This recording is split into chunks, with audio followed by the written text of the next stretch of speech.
And broadcasting live, you're watching News 6 at 4 p.m.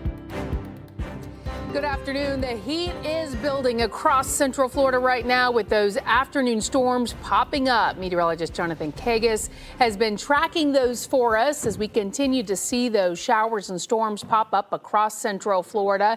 It's a pattern we've really been seeing for several days now. Of course, my lawn is liking the rain, Jonathan. Absolutely, yeah. Few and far between now, but where we have them, they're a little rowdy this afternoon, especially around Ocala, hanging around the central part of Marion County, right smack dab around I-75. You see all the lightning strikes. Again, just in this little box, we have more than 300 lightning strikes. Also nasty cell on the eastern half of Flagler County, so Bunnell, closer to Palm Coast, Marineland. A whole lot of lightning as these are drifting inland and then also from west to east. We talked about this yesterday. We would likely see storms fire right around this time and then start to push inland going forward. Again, a whole lot of lightning strikes. We'll take it closer to Bellevue as well. I'll turn the loop on for you and show you exactly where these things are headed and how they've come to be. Again, pushing inland from I-75 and then working their way closer to the shoreline along I-95. We're tracking where these are going. We'll talk about the rest of your evening.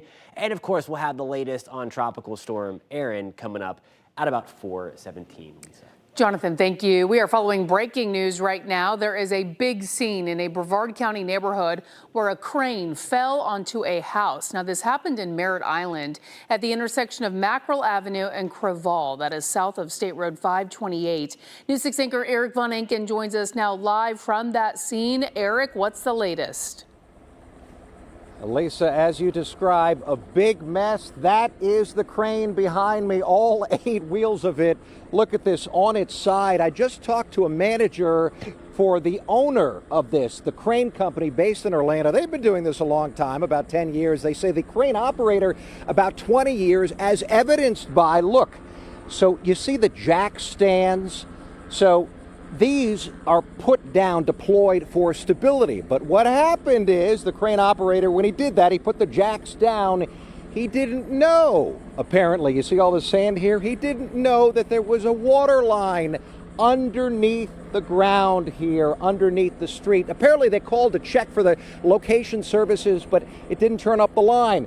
So the water line snaps, water starts spewing out, the crane starts sinking into that hole and falls over. And as you can see with the roof over there, squashes the roof. I just talked to the owners of this house. They're the Crane family, ironically. That is their last name. They were outside. Thank God nobody was inside, but they were outside watching this, and they told the guy, this is not a good spot to put the crane.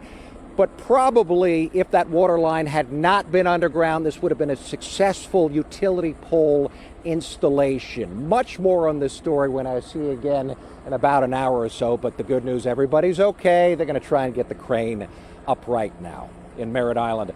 Eric Von Enken, News 6. What a mess. Glad to hear that the Crane family is okay after all of that, Eric. Thank you.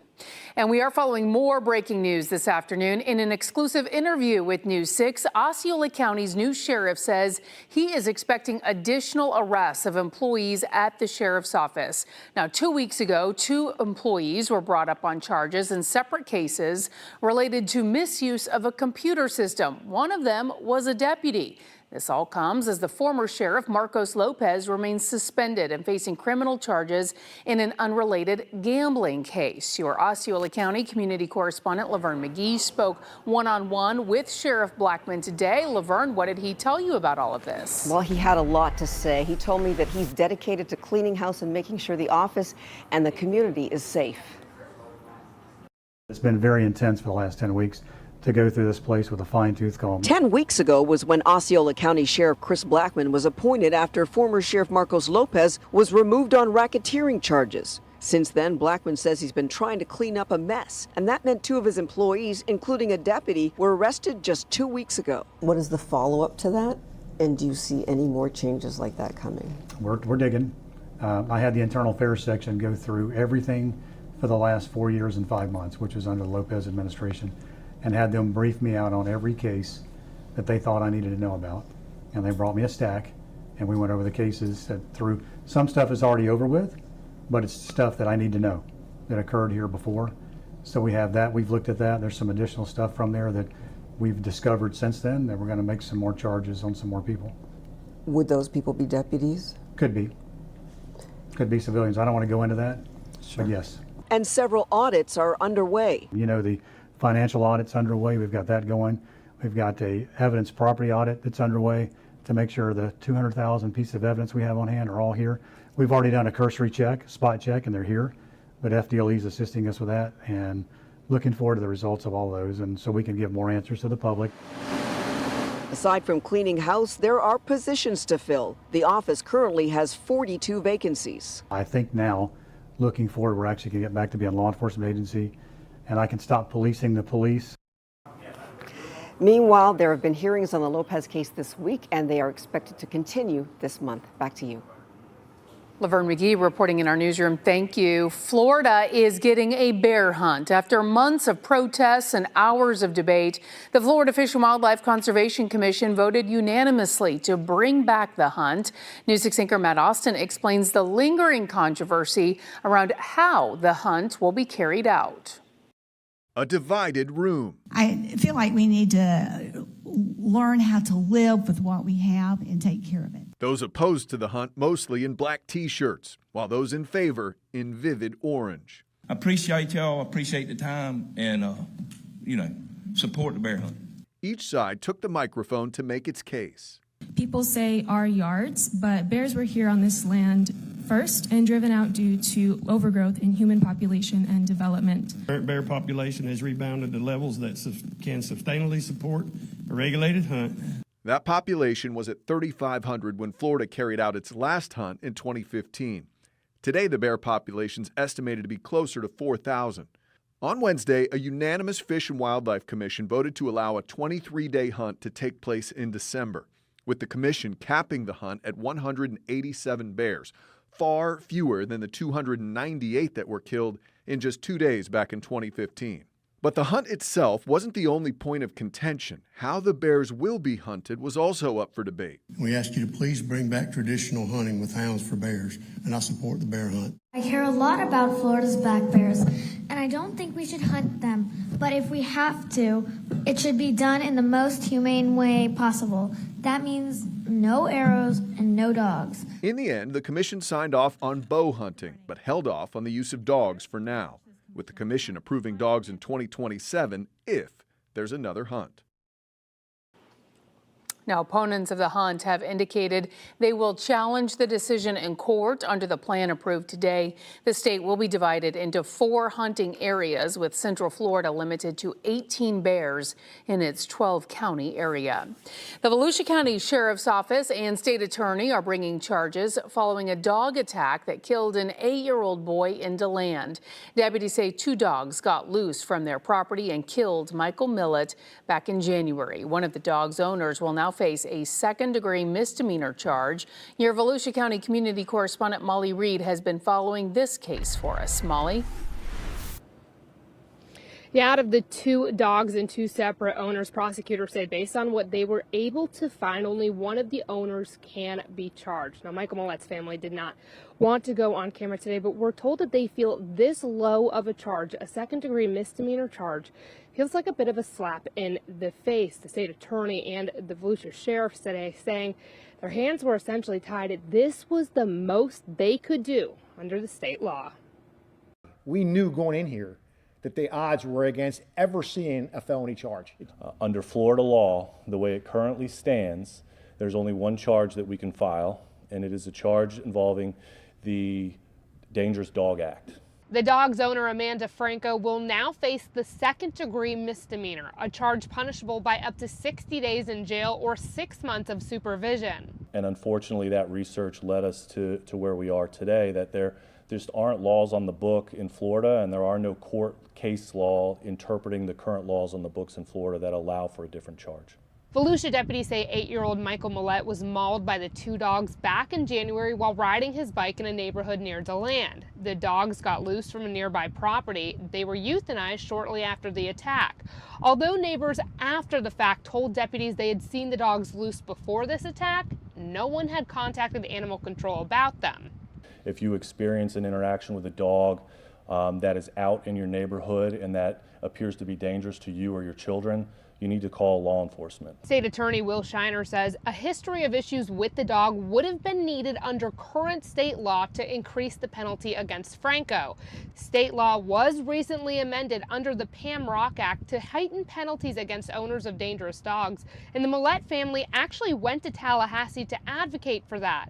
But Sheriff Chitwood and Shiner say it still would not apply to this specific case. If you have a heartbeat, you have to say, this isn't right. But the law has to catch up. And the way the law catches up is in Tallahassee. And again, I would implore people, contact your representatives, contact your senators, and say, this has to change, because it's going to happen again. Now, a lot of people have also been asking why this took so long to come to the charges. Well, the state attorney here today said that they had to wait for a lot of the evidence to come in, such as the bite reports and DNA reports, which they got a few months ago. Then they had to take that evidence and tie it in with all the other evidence they had and try to piece this case together again to come up with this charge. Now, we're told Amanda Franco, she will be summoned, and then the prosecutors from Brevard will come up here for her trial in Volusia. I'm your Volusia County Community Correspondent Molly Reed, News 6. Molly, thank you. Now, this case was handed off from the state attorney in Volusia County to the state attorney for District 18, which is Brevard and Seminole counties, due to a conflict of interest with the Volusia State Attorney's Office. We're told the trial will still be held in Volusia County. Well, are you experiencing price check stress at the grocery store? The rising prices we are seeing and why they could go up even more. That's coming up.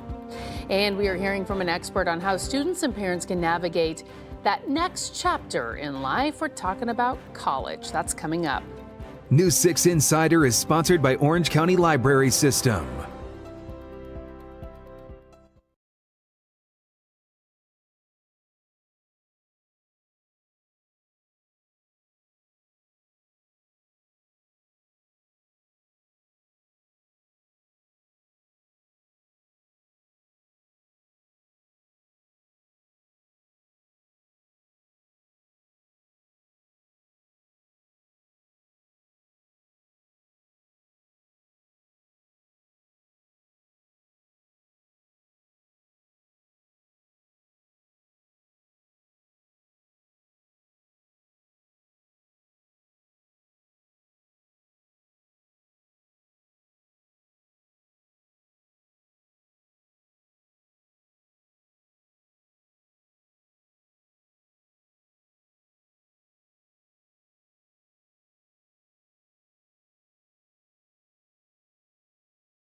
An empty nest. It's something parents might look forward to or dread. Your college-bound kid could be feeling the same way.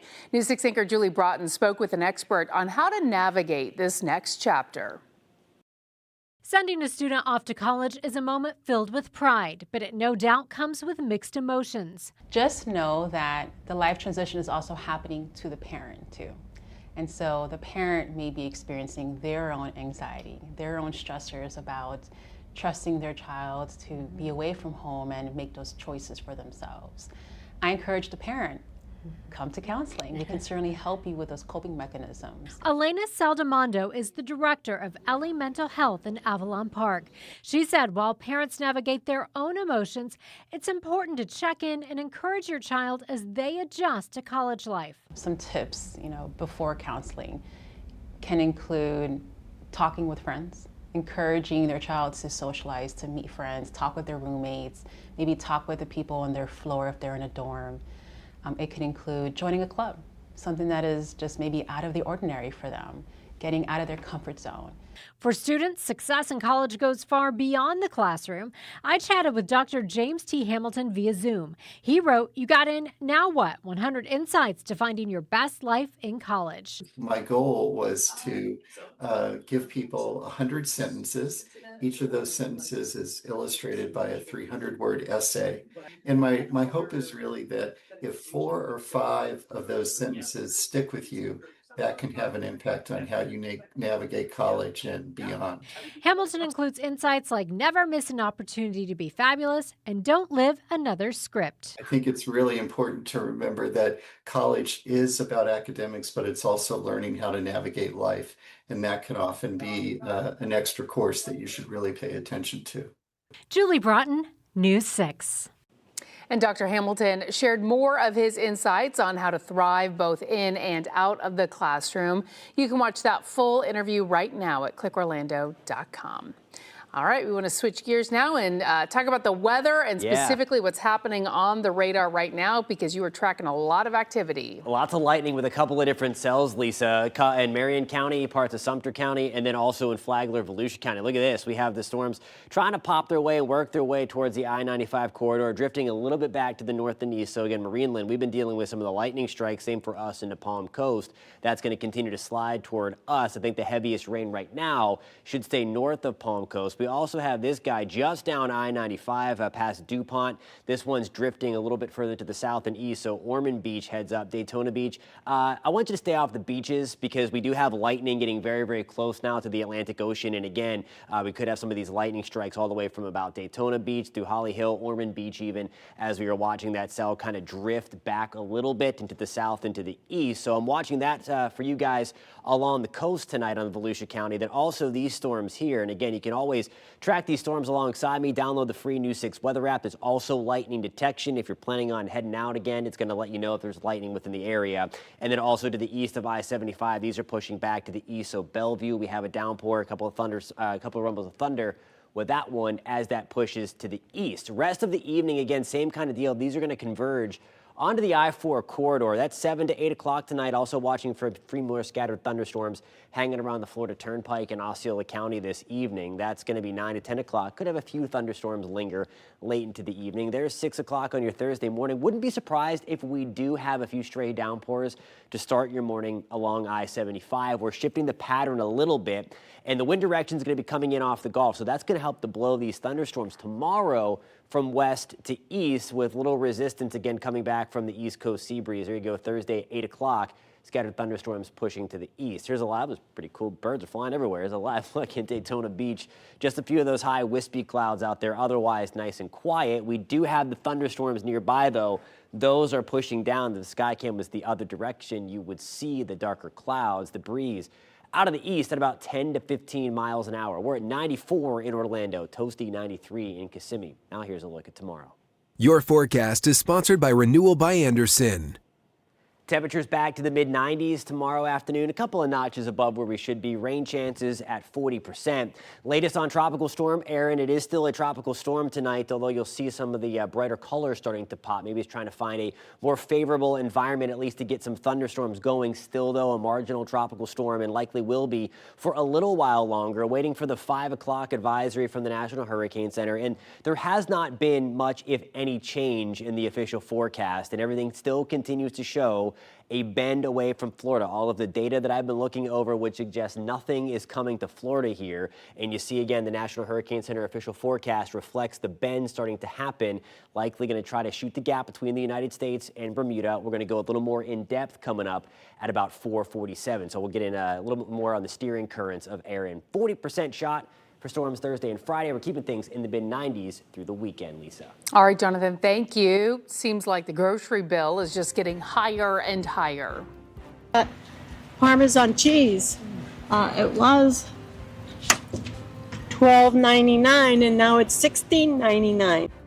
Ooh, how tariffs are impacting your groceries and which items will cost you more. That's next. This portion of the news is sponsored by Light Orlando, delivering hope together.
I'm Stephanie Rodriguez reporting in Seminole County. There are signs that the most recent tariffs put into place on imported goods could lead to a rise in costs at the grocery store on some of your favorite items like canned goods, fruits, and coffee.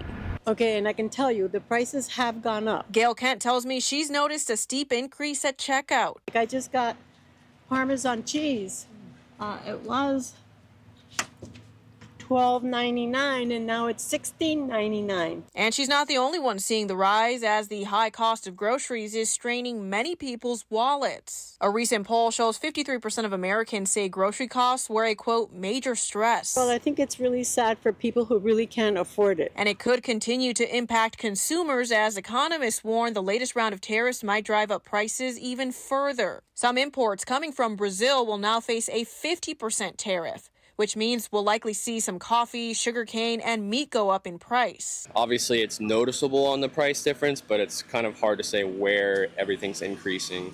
But, I mean, as far as even the champagne, it's up $1 or $2, so it just doesn't stop. For Zach Stewart, an increase at the register has him reconsidering what he eats day to day. For me, cooking-wise, may not always be the best option anymore if the prices keep going up. I may have to consider eating out more often, just because I live by myself. Aluminum goods from Canada are subject to a 35% tariff, which could mean higher costs for certain drinks and canned goods. They don't understand that tariffs are paid by the consumer, okay? The companies pay it, but then they pass on the costs. The Census Bureau reports that American businesses are also importing less amid the higher tariffs. That's another thing making it more expensive to buy those foreign-produced goods. Reporting in Seminole County, Stephanie Rodriguez, News 6. Well, you should always watch your speed, but in school zones, you will want to be extra careful. The latest city adding cameras so they can ticket speeders, even when an officer is not there. That's next. Rodents chewing through engines are leading to costly repairs and frustration for drivers. Something needs to be done. This is just not appropriate. One woman struggled to get her new truck fixed reveals a larger problem. I'm News 6 investigator Lewis Bold, and I'll have the story tonight on News 6.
Welcome back. We are following several top stories right now, including breaking news. A crane has fallen on top of a house in Brevard County.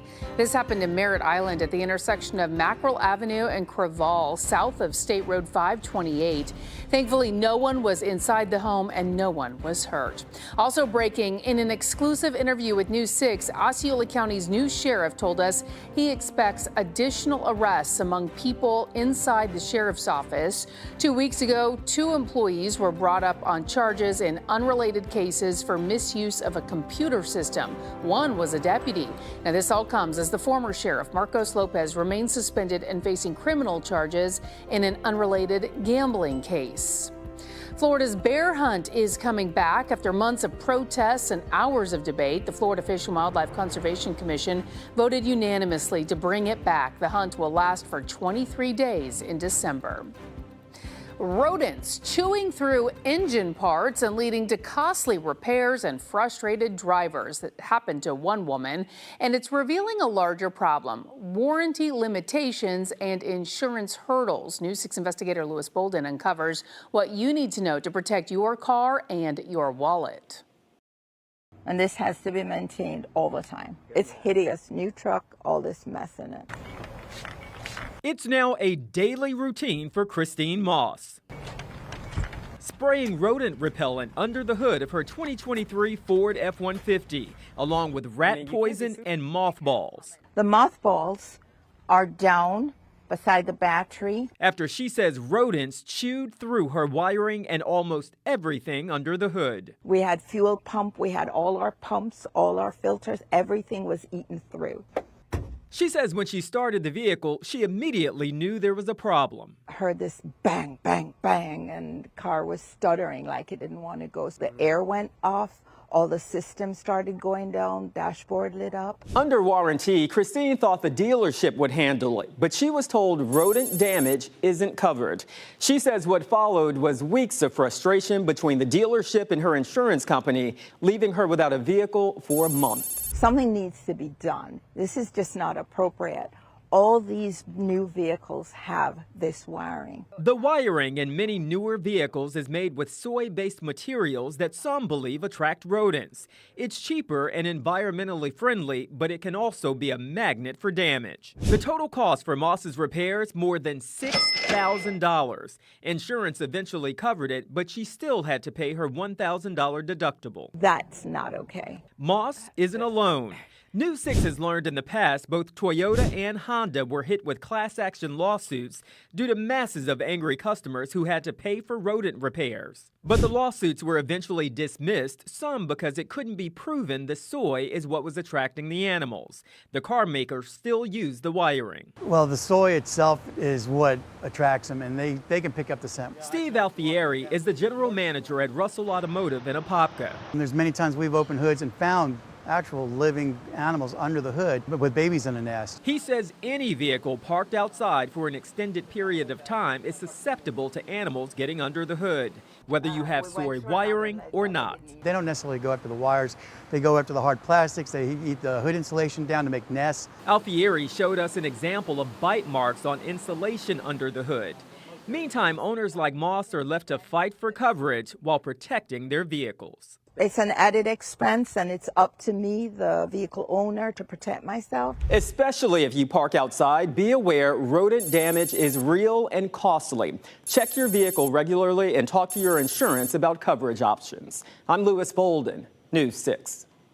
Ford sent us a statement this evening saying biologically based additives or components are not being used on wiring in F-150 harnesses. We asked when they stopped and have not yet heard back. Well, mom is suing the city of Orlando, a drone show company, and a drone maker after her son was badly injured during a Christmas time show late last year. You may remember the story we first brought you last December. The 7-year-old boy was sent to the hospital when investigators say a number of drones collided and fell into a crowd at Lake Eola back on December 21st. Now the boy's mom is suing the city of Orlando, Sky Elements, the group that operated the show, U5E, who provided the drones, and others. The lawsuit alleges negligence on the part of each person named in the suit. The mom is requesting a jury trial in the case. Fresh off visits to Orange County and the city of Orlando, the state's new DOGE team is expanding its list of cities and counties under the microscope. In letters to Orlando and Orange County, DOGE says it is reviewing employee pay, diversity, equity, and inclusion, as well as homeless services going back to 2019. Governor DeSantis commented today in Tampa Bay as the city of St. Petersburg's DOGE audit began. Do you need to be spending $3 million on DEI consultants? Would you rather them spend it on that, or would you rather a property tax cut?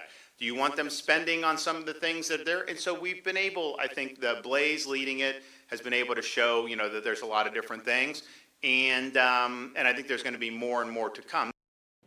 The DOGE findings are expected to be released in the next 2 months. Other areas getting a visit from the state include Gainesville, Manatee County, St. Petersburg, Alachua County, and Brevard County. If you speed through Mount Dora's school zones, expect to receive a ticket and a fine. The city has become the latest in Central Florida to install brand new speed cameras. News 6's Lake County community correspondent Mark Lehman explains how it works just in time for the first week of school. After a warning period, drivers caught speeding near schools could get a $100 ticket. We're outside of Mount Dora Middle, and this is a setup right over here. You can see it's very noticeable for drivers, and starting this morning, these cameras will capture the license plates of cars speeding through school zones. Across Mount Dora today, cameras near school campuses are being activated to catch drivers speeding through school zones. It's the same system that's been installed in cities and counties across Central Florida over the last year. This is going to keep our community safe, our kids safe, our staff safe, and this is going to be a way to slow these cars down. The cameras are coming after the city held traffic studies at Triangle Elementary, Round Lake Elementary, Mount Dora Middle, and Mount Dora High. Police say the results were concerning. We did a total of 4 traffic studies. One of them was Round Lake, where we had 450 violators for one day. The cameras will look for drivers going more than 10 miles over the limit. After a 45-day warning period, violators could get a $100 fine. As for how that breaks down, $60 is split between the city and the vendor, $12 goes to the school district, $23 goes to the state, and $5 goes to school crossing guards. My goal would be to have 0 violators. That is my goal. Each violation is viewed by a Mount Dora police officer before a fine is issued. Once that ticket is sent out, drivers have 30 days to pay it or appeal the fine in court. In Mount Dora, I'm your Lake County community correspondent Mark Lehman, News 6. Staying in Lake County tonight, a road that washed out during Hurricane Milton last year will be getting $500,000 in repairs. Your other Lake County community correspondent, Emily McLeod, explains it's a deal that comes with a few strings attached. It's been a lengthy and complicated negotiation process between Lake County commissioners and the owner of the land needed to fix Britt Road. Britt Road has been shut down for almost a year after it was washed out during Hurricane Milton. Commissioners were able to seal the deal at Tuesday's commission meeting, but not without a hefty price tag. County commissioners have agreed to pay $675,000 for 2 acres of land needed to fix Britt Road. All in favor say aye. Aye. Any opposed? Absolutely not. According to county documents, the land was initially valued at $371,000. So I asked Commissioner Leslie Campione how she felt about paying almost double. Knowing that residents were having to spend extra money and extra time in order to use these other roads, I felt like that justified the additional purchase price because we needed to do it for the convenience and the safety of our residents. The washout has been an inconvenience. Back in June, I spoke to Barbara Deeney, one of many forced to go around the damaged road. It's a lot longer to go down to 437 and backtrack. It's unbelievable. But not all commissioners are on board. Commissioner Kirby Smith is concerned about a clause allowing 12 additional housing units on the property. Just so everybody knows that I am certainly not for this. It was appraised for $351,000. He wants $675,000.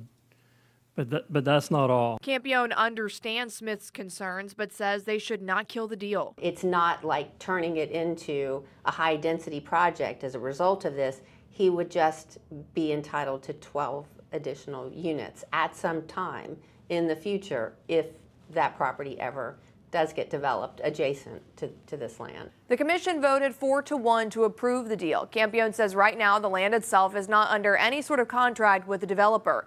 As far as eminent domain goes, Campione says had the county taken that route, it would have ended up costing them even more than what they're paying now.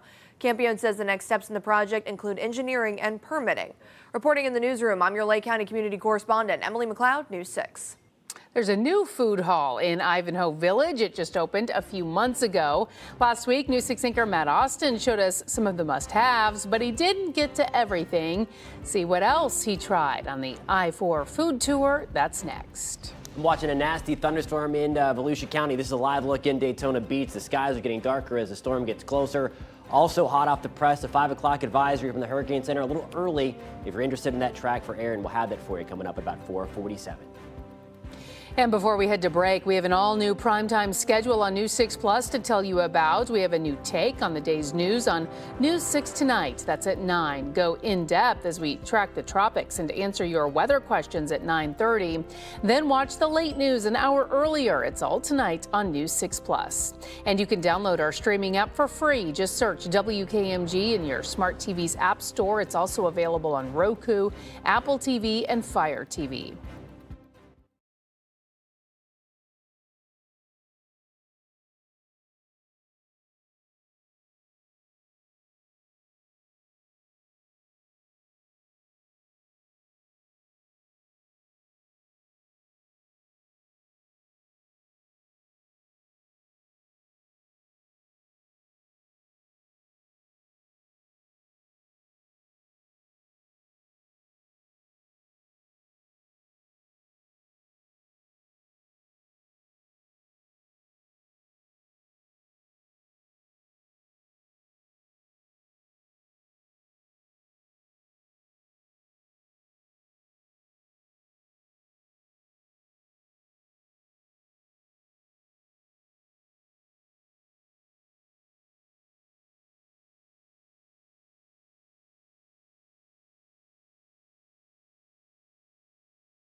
Maybe I'll just try one blind.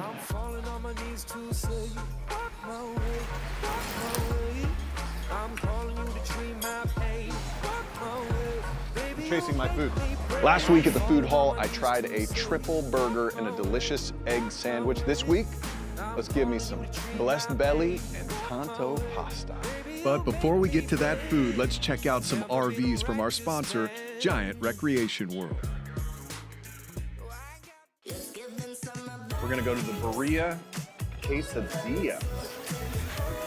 This. So we have that incredible Birria sauce. We've already doused it in lime. This meat's been cooking forever.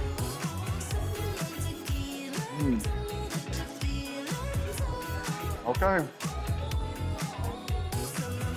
It's delicious. This is a different kind of cheese in here than you would normally get with a burrito taco.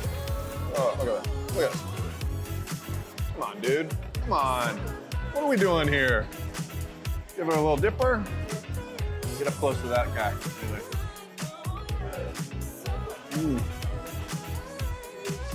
That's good. That's really good. You gotta try that.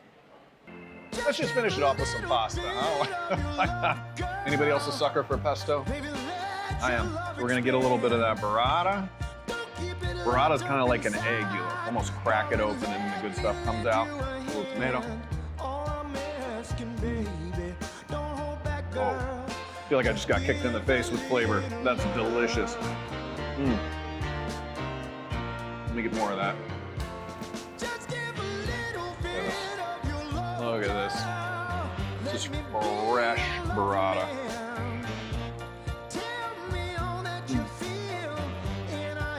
Oh, that hits. As my teenage daughter would say, that slaps. She's gonna kill me for saying that. Okay, so I have come, I think I've eaten everything inside. We've had an amazing burger, incredible tacos and quesadilla, crazy pasta. I had breakfast, all so good. If I am picking one thing you have to come here and try, Birria Quesadilla, dude, all day. That thing was insane. The fact that you could come in here, order that, and in like 5 minutes you could be eating that is stupid. City Food Hall, I-4 Food Tour. Sponsored by Giant Recreation World. Visit Giant Recreation World today. We apologize if that made you hungry. We're going to check in now with meteorologist Jonathan Kagas, right? Busy once again, tracking a lot of storms on the radar. Some dark skies for sure if you're watching us tonight from Marion County, also into parts of Volusia and Flagler County. I was showing you the sky cam before around Daytona Beach. Look at all the lightning sliding out of Flagler Beach tonight. This is kind of working back towards the shoreline. Give it the early heads up. That's a little too close to the water there. We'll take it back in towards Ormond Beach and see how the lightning strikes moving in from the west, from Holly Hill, Daytona Beach. It's about to start raining. Given the next 5 to 15 minutes, you're already likely seeing the lightning strikes and the thunder out there. South Daytona into Port Orange. This is heading in your direction as well. So I'm watching that cell closely. This will continue to manifest through the rest of the evening. There we go, 6, 7 o'clock for you on your Wednesday with scattered showers and thunderstorms. Pushing toward the I-4 corridor tonight. That's 9 o'clock. I think a few of these downpours, maybe a few almost a thunder, linger through that 9 to 10 o'clock hour. You can track all those storms if you do have plans to maybe take dinner outside tonight. That free News 6 weather app. You can track the storms right where your location is and get that lightning detection by the push alert. Just sign up for that location services. Make sure that's turned on. There's 2 o'clock on your Thursday. We're going to pop a few more scattered showers and thunderstorms.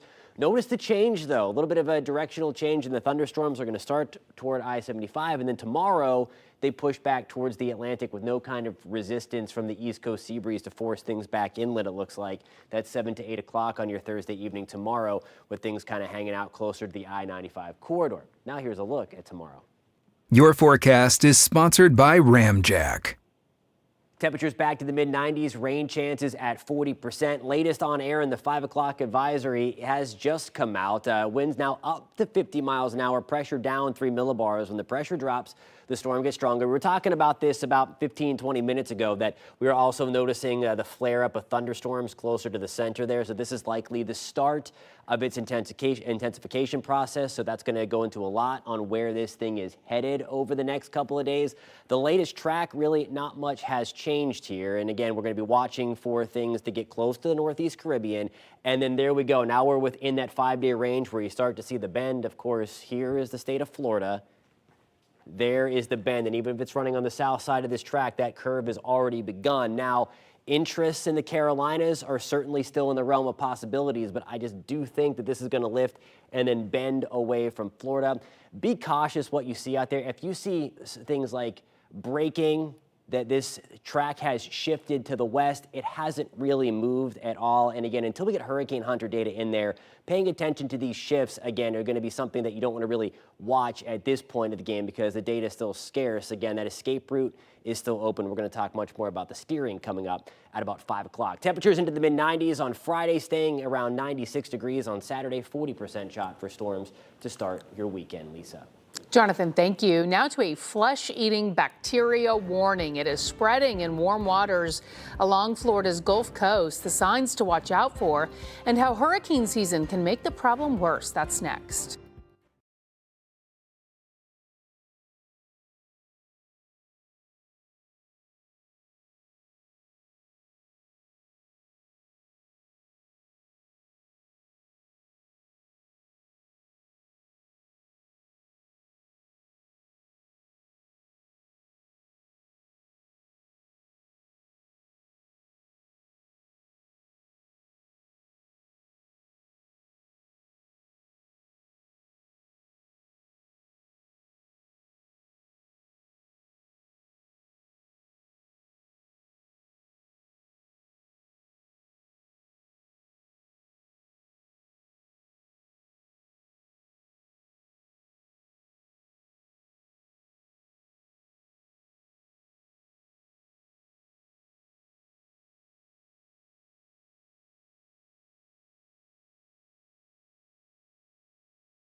At least 5 people have died from flesh-eating bacteria that is spreading in warm waters along Florida's Gulf Coast. Christian Benavides explains why it is spreading and how hurricane season can add to the problem.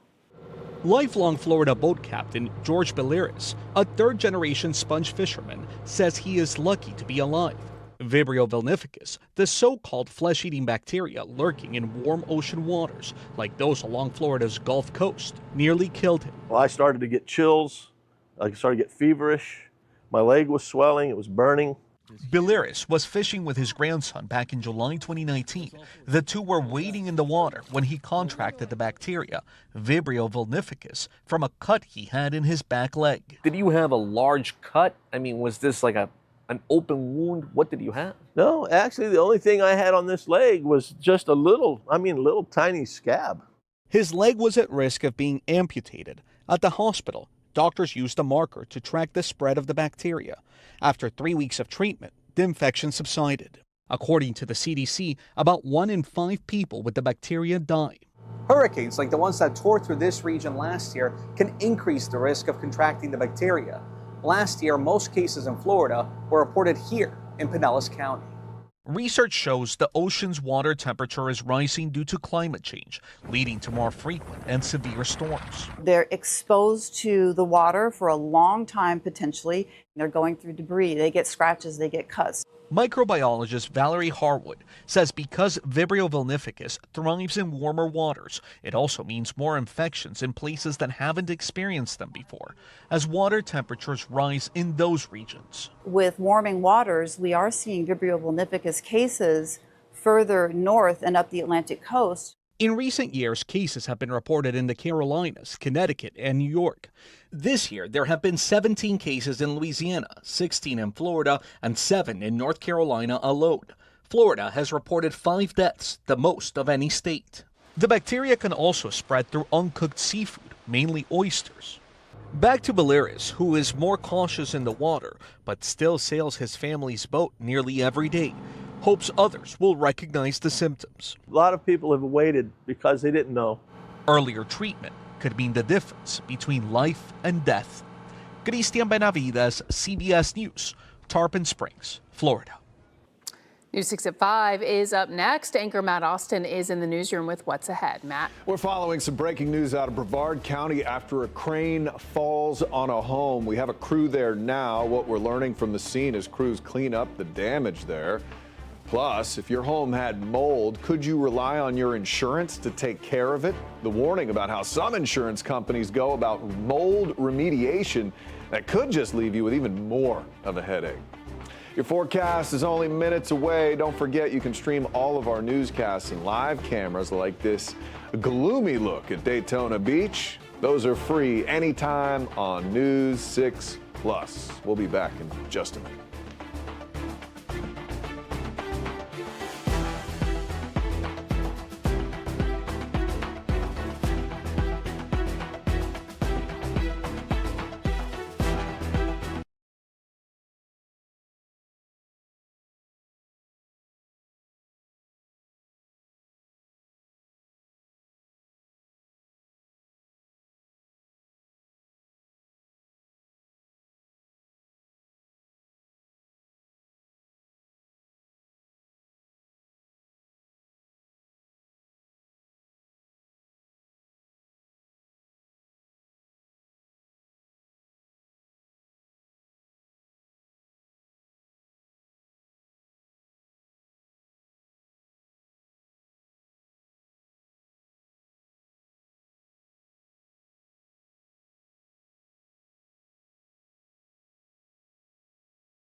Streaming on clickorlando.com and broadcasting live, you're watching News 6 at 5 p.m.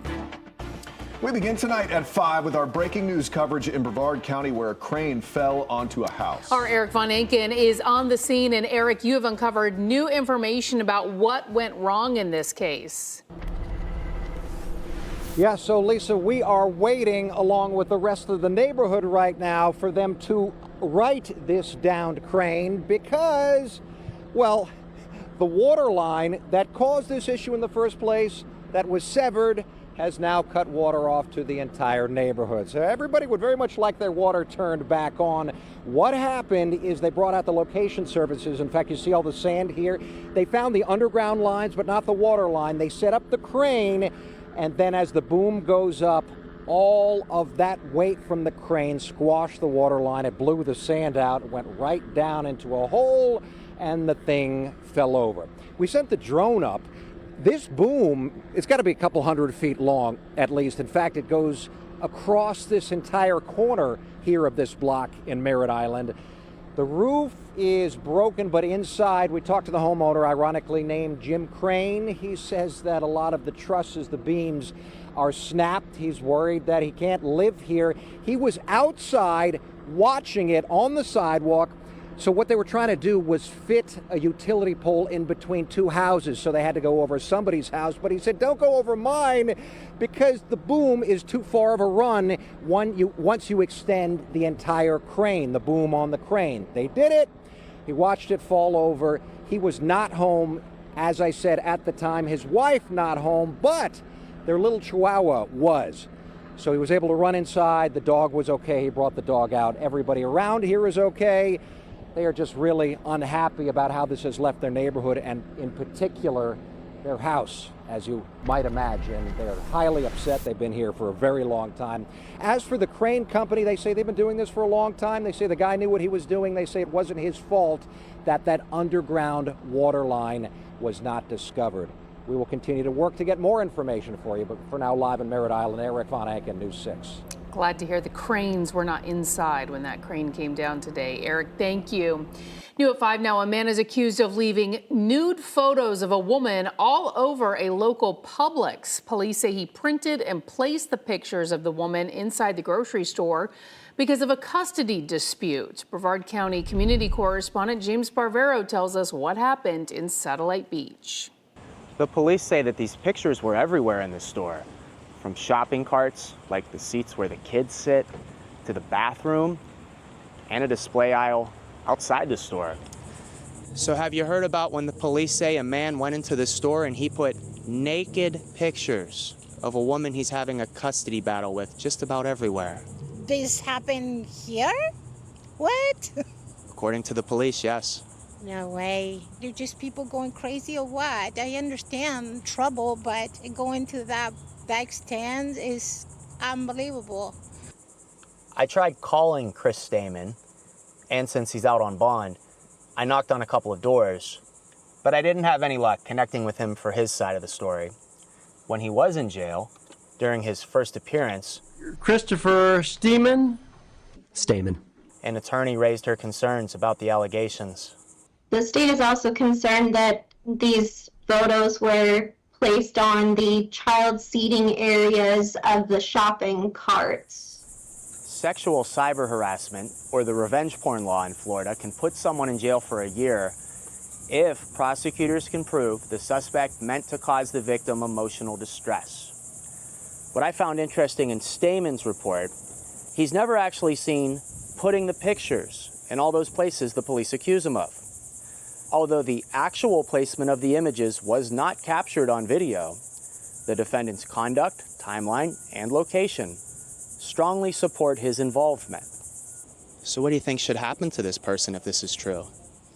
To the man that did this, he should be responsible. This is not something you go do to somebody, anybody really, especially not somebody that you have children with. In Satellite Beach, Brevard County, I'm your community correspondent, James Barbero, News 6. Well, the Volusia Sheriff's Office and state attorney announcing charges this afternoon in a dog attack that killed an 8-year-old DeLand boy. Deputies say Michael Millett was killed by 2 dogs who got loose from their property back in January.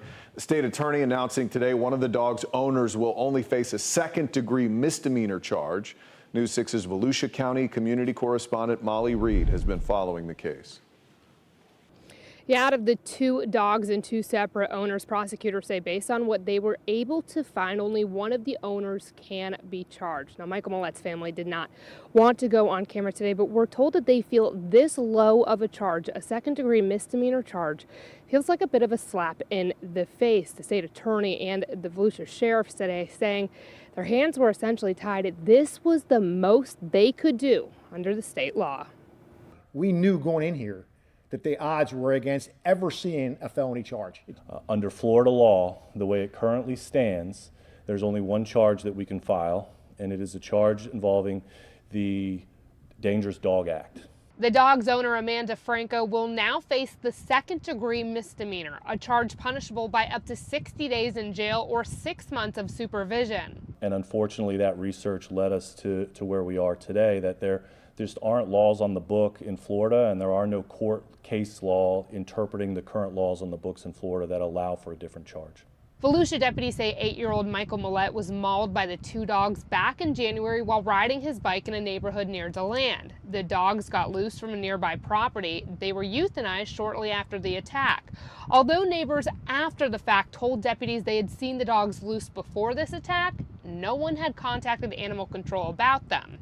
If you experience an interaction with a dog that is out in your neighborhood and that appears to be dangerous to you or your children, you need to call law enforcement. State Attorney Will Shiner says a history of issues with the dog would have been needed under current state law to increase the penalty against Franco.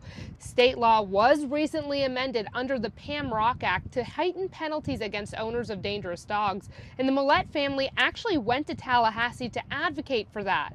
But Sheriff Chitwood and Shiner say it still would not apply to this specific case. If you have a heartbeat, you have to say, this isn't right.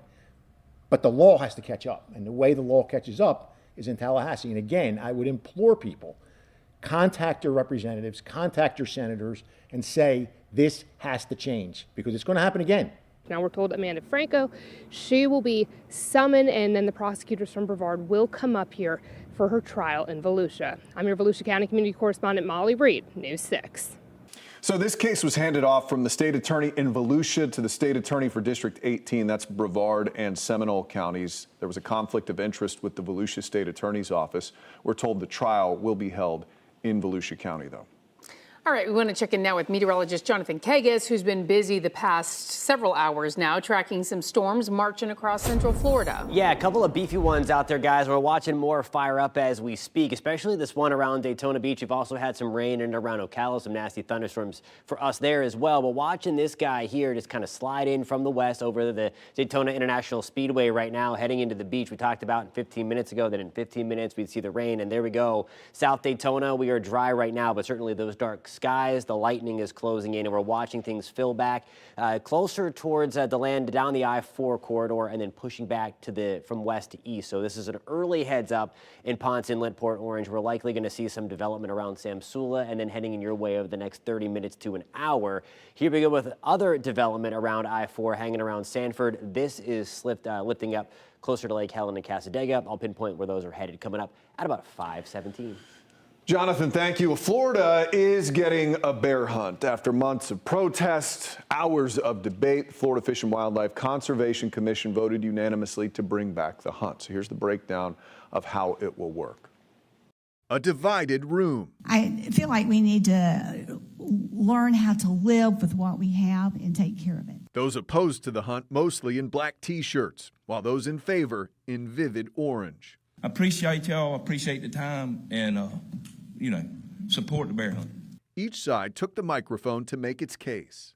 People say our yards, but bears were here on this land first and driven out due to overgrowth in human population and development. Bear population has rebounded to levels that can sustainably support a regulated hunt.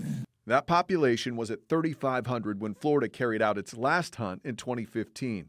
Today, the bear population is estimated to be closer to 4,000. On Wednesday, a unanimous Fish and Wildlife Commission voted to allow a 23-day hunt to take place in December, with the commission capping the hunt at 187 bears, far fewer than the 298 that were killed in just 2 days back in 2015. But the hunt itself wasn't the only point of contention. How the bears will be hunted was also up for debate. We ask you to please bring back traditional hunting with hounds for bears, and I support the bear hunt. I care a lot about Florida's black bears, and I don't think we should hunt them. But if we have to, it should be done in the most humane way possible. That means no arrows and no dogs. In the end, the commission signed off on bow hunting, but held off on the use of dogs for now, with the commission approving dogs in 2027 if there's another hunt. So opponents of the hunt have indicated they will challenge that decision in court. Under the plan approved today, the state will be divided into 4 hunting areas, with Central Florida limited to 18 bears in its 12-county area. Insurance can be a lifesaver in disasters, but it can also lead to more trouble. That's exactly what happened to one Florida family trying to solve their wall mold problem. Next at 5, the cautionary tale they want everyone to know. Today's Port Canaveral Cam is sponsored by Launch Credit Union.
A newlywed couple was forced out of their condo for months when a simple water damage claim spiraled into a mold nightmare, mounting bills, and a battle with their insurance company. Investigator Tiffany Salome exposes the gaps that could leave any Florida homeowner stranded after disaster hits. And came home and there was like water going down like the hallway. Aubrey Coyle has lived in this home for 15 years. There's mold growth here, all along these baseboards. And this isn't just one family's nightmare. My unit right now is almost worse off than it was day one. It's a cautionary tale for any homeowner relying on insurance to make them whole after disaster. I just got married. This should be a happy time where we're looking to sell the 1-bedroom condo and buy a house and start a family and move on from this chapter of my life, and I can't do that. We're stuck. Just a few months before tying the knot, Aubrey came home to water rushing through the cracks of her front door. This past March, we had the hot water heater, the pipe burst on it, and we had about 2 inches of water in our unit. The next morning, we filed a claim, and it's just been an absolute nightmare. Aubrey's insurance company is Kin Insurance, a Chicago-based insurer advertising affordable home insurance made easy. Her policy requires claims to go through a managed repair program to access full coverage. Otherwise, claims are limited to just a $10,000 payout. Instead of the homeowner selecting and overseeing a contractor, a managed repair program means that the insurance company coordinates the repairs, often working with a network of pre-approved vendors. Kin dispatched their contractors for cleanup and remediation after the claim, but that's where things have stalled. So as far as what they have done an incomplete remediation, mold remediation at this point. That's as far as we've gotten. The insurance company's hired vendors showed the condo passed environmental inspections. But 3 days later, Aubrey hired an independent inspector who reports that improper drying led to widespread mold growth, making the home uninhabitable. I noticed there was, the island in the kitchen wasn't included in the inspection, and little red flags that were popping up. So it made me start to question things and look into things more, and it just kind of snowballed from there. Aubrey has since hired an attorney and a public adjuster to help. She's now paying out of pocket to stay in an apartment after the thousands of dollars for additional living expenses from the insurance company were down to just $700. As we walked through her home, visible mold remained throughout the unit, contradicting the insurance contractor's claim that remediation was complete. Aubrey says the insurance company will not move forward with repairs because the home passed their vendors' post-remediation verification process. I feel like I had no idea that this was going to be the journey that it has been. I've learned a lot. I'm extremely surprised and extremely disappointed. And what I've learned most from all of this is you are your biggest advocate. You have to fight for yourself. Tiffany Salome, News 6. In a statement, Kin Insurance writes, "We have been and are continuing to work diligently with the customer, her attorney, and her public adjuster to reach an amicable resolution of their claim."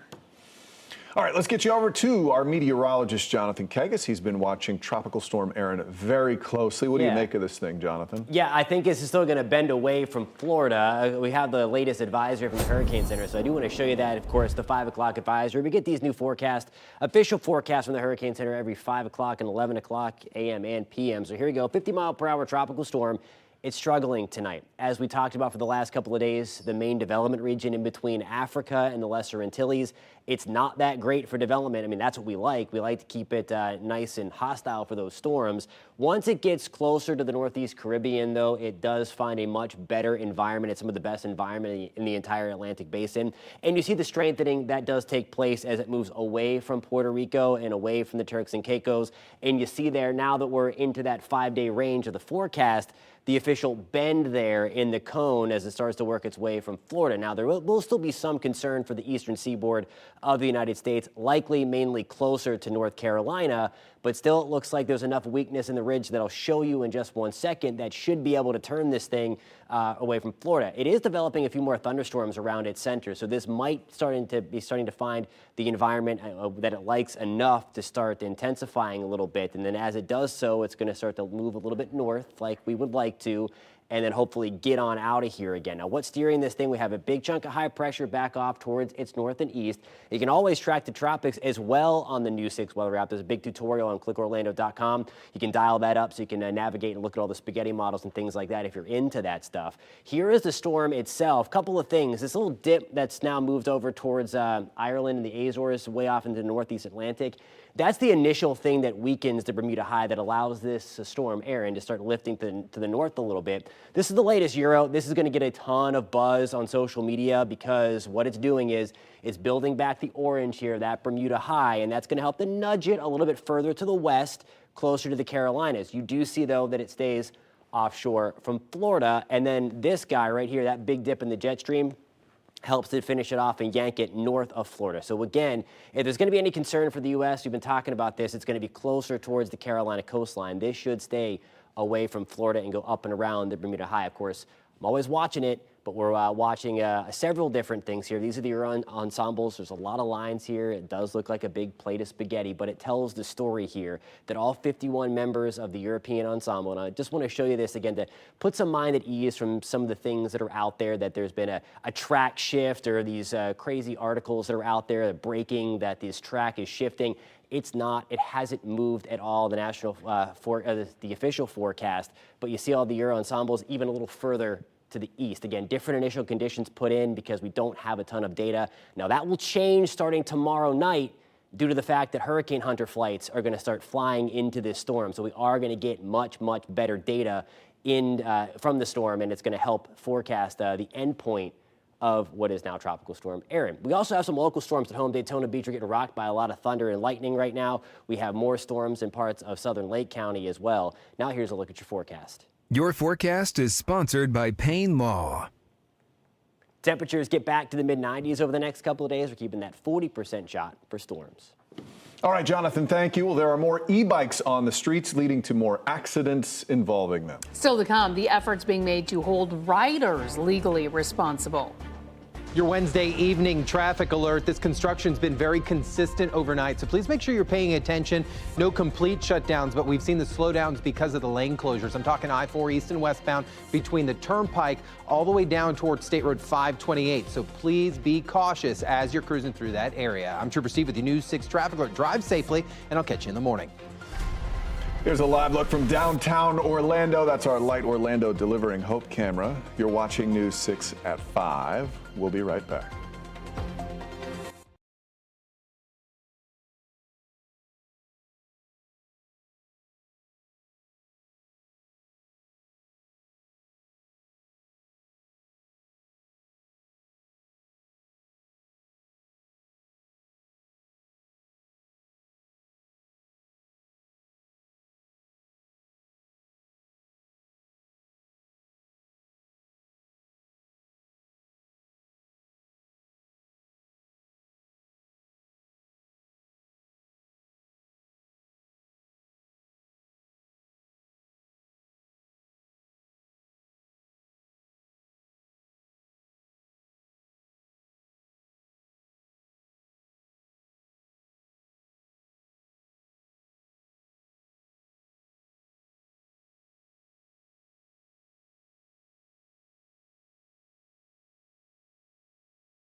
Right now, there are major efforts underway to update and improve the state's e-bike laws. This comes as Central Florida students are returning to the classroom this week. So the sheriff of St. Johns County says his motivation was sparked after a string of injuries involving these bikes. According to Wolfson Children's Hospital, 76 injuries related to e-bikes were reported so far this year.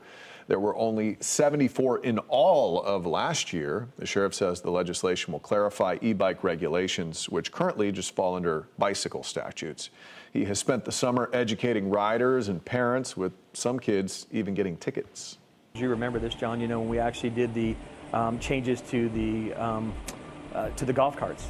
We changed Florida state statute on the golf carts and made it basically where you have to have a learner's permit to drive a golf cart on a public road or highway. Well, since then, you know, we've had a decrease in serious bodily injury and death involving golf carts in children. So I think this is a very similar concept where we got that approved by Florida state statute. Well, that's not going to stop us. We can get this approved Florida state statute too as well.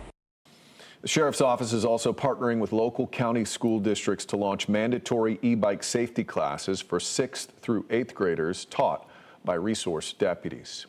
We have much more coming up in the next half hour at 5:30. Including connecting with community, the tea time approach the Sanford chief of police is taking to make sure everyone in his city is being served. Plus, another school introducing traffic safety cameras during the first week of school here. How officials are hoping it will help this school year. As we take a live look at Daytona Beach, you're watching News 6. We'll be right back.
Glad you're with us. I'm Lisa Bell. Yeah, I'm Matt Austin. You're watching News 6 at 5. We're following several top stories for you right now. A crane has fallen onto a house in Brevard County. It happened in Merritt Island at the intersection of Mackerel Avenue and Creval, south of State Road 528. Thankfully, nobody was inside and nobody was hurt.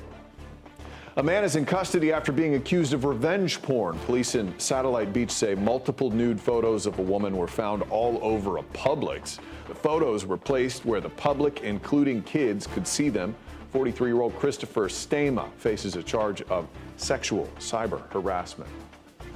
We're learning there will be charges in a dog attack that killed a child earlier this year. Deputies say 8-year-old Michael Millett was mauled by 2 dogs while riding his bike near DeLand back in January. The dogs escaped from a nearby property and were euthanized after the attack. One dog owner will face a second-degree misdemeanor charge. The Sanford Police Department will be getting new guns. The City Commission just approved $70,000 for the department to replace their current guns. The department is looking at buying up to 160 Glocks. The FBI has flagged their current guns, Sig Sauer P320s, over safety concerns. The Florida League of Cities, who is our insurer, sent us information that says you might want to look at some different weapons. And I also want to preface the fact that going away from the P320s was kind of not something that was haphazard. We were already in the process of looking at changing the weapons and doing some new weaponry before a lot of the controversial information or information that was provided to us. Right now, the department is looking at different vendors. They say they plan to buy the guns in October.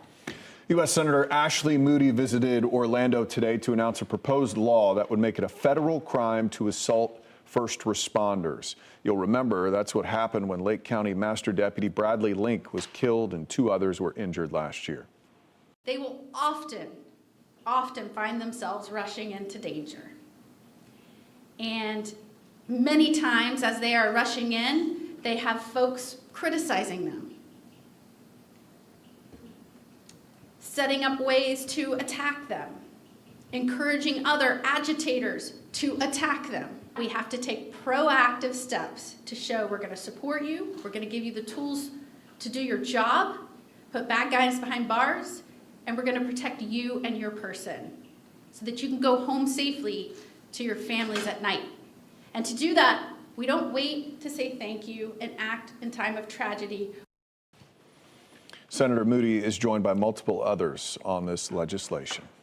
All right, we're going to check in now with meteorologist Jonathan Kagas, who's standing by tracking that rain across central Florida tonight. Jonathan? Yeah, guys, a couple of thunderstorms certainly loud for parts of Volusia County. Also now Lake County getting in on some of the thunderstorm action. We had some storms around Ocala earlier today. Those have since fizzled out. A little downpour developing right around Denell and lone lightning strike with that. That will likely build a little bit off to the southwest side. These storms are closing in on parts of Mineola into Claremont and Mascot, eventually getting in on this as well. This is going to slide up towards Mount Dora into Eustis, Umatilla into Leesburg. So I'm going to be watching that for you guys closely over the next hour or so as these kind of drift back off towards the north and west. Deltona, we're getting in on some of that thunder as well. There's that nasty thunderstorm that I've been tracking for you guys around Daytona Beach, South Daytona, Daytona Beach shores for the last hour or so as we've been watching those darker clouds roll in from your west. Scattered storms going to try to pop up in and around I-4 over the next couple of hours. Rain chances through 7 o'clock at about 60%, especially right smack dab along the I-4 corridor. Those will drop significantly by 9 o'clock. Quiet and muggy overnight tonight. We'll have storms fire up again tomorrow. Those are going to move in a different motion. I'm going to track the timeline of those storms for you, and I'll have the latest on Tropical Storm Erin coming up at about 5:47. In Lake County, new school cameras are going live in Mount Dora today, aimed at cracking down on speeders and keeping students safe. We've been seeing these school zone cameras in several cities across central Florida. Our Lake County community correspondent Mark Lehman has more on whether the cameras actually slow down drivers. After a warning period, drivers caught speeding near schools could get a $100 ticket. We're outside of Mount Dora Middle, and this is a setup right over here. You can see it's very noticeable for drivers, and starting this morning, these cameras will capture the license plates of cars speeding through school zones. Across Mount Dora today, cameras near school campuses are being activated to catch drivers speeding through school zones. It's the same system that's been installed in cities and counties across Central Florida over the last year. This is going to keep our community safe, our kids safe, our staff safe, and this is going to be a way to slow these cars down. The cameras are coming after the city held traffic studies at Triangle Elementary, Round Lake Elementary, Mount Dora Middle, and Mount Dora High. Police say the results were concerning. We did a total of 4 traffic studies. One of them was Round Lake, where we had 450 violators for one day. The cameras will look for drivers going more than 10 miles over the limit. After a 45-day warning period, violators could get a $100 fine. As for how that breaks down, $60 is split between the city and the vendor, $12 goes to the school district, $23 goes to the state, and $5 goes to school crossing guards. My goal would be to have 0 violators. That is my goal. Each violation is viewed by a Mount Dora police officer before a fine is issued. Once that ticket is sent out, drivers have 30 days to pay it or appeal the fine in court. In Mount Dora, I'm your Lake County community correspondent Mark Lehman, News 6. Well, almost a year and a half since a man was walking with his bike in Winter Springs when he was hit by a car. We're learning the driver has been arrested. It happened in the Winter Springs area on East Lake Drive, not far from Tuscaloosa. Our Seminole County community correspondent Catherine Silver has the new details on that deadly crash. Mr. Umberto Andres Hurtado. Investigators with the Florida Highway Patrol say this is who was behind the wheel last March when a man walking with his bicycle was hit by a car on East Lake Drive. A report just obtained by News 6 Wednesday shows Humberto Hurtado called 911 about 20 minutes after the crash and said he was the driver. Troopers spoke with him that night, but Hurtado wasn't arrested until this week after prosecutors filed this document charging him with leaving the scene. This is charged as a felony of the first degree. Wednesday, Hurtado faced a judge who set bond at $35,000. The state had only asked for $15,000. Troopers say pieces of the passenger side window, paint chips, and other parts of the car Hurtado was in were left behind at the scene on East Lake Drive near Lake Ridge Court. They identified the victim as Joseph Theophilus. Our News 6 team drove through the area Wednesday and noticed a memorial from another deadly crash on this same stretch and markings that narrow the lanes. A common technique to slow down traffic and hopefully reduce the number of crashes. We asked the county for more perspective on this problem stretch and found out there's been 37 crashes there within the last 5 years. In addition to the measures they've already taken, they plan to install warnings with speed advisories next week. In Seminole County, I'm Catherine Silver, News 6. Well, one major part of a police chief's job is to make sure to get the trust of the community. Earlier this afternoon, the city of Sanford hosted a community outreach event to do just that. Chief Cecil Smith says he is using something as simple as sweet tea to get to know his neighbors. Our very own Trooper Steve was on patrol at that event in Sanford, where he had a chance to catch up with the chief. We try to break it up a little bit, and for me, coming from Chicago area, you know, coming to the South, one of the big things that most people drink is what? Sweet tea. So I kind of figured that this was an opportunity to sit down, have a conversation, just one-on-one or multiple people, just to ask questions in a comfortable setting.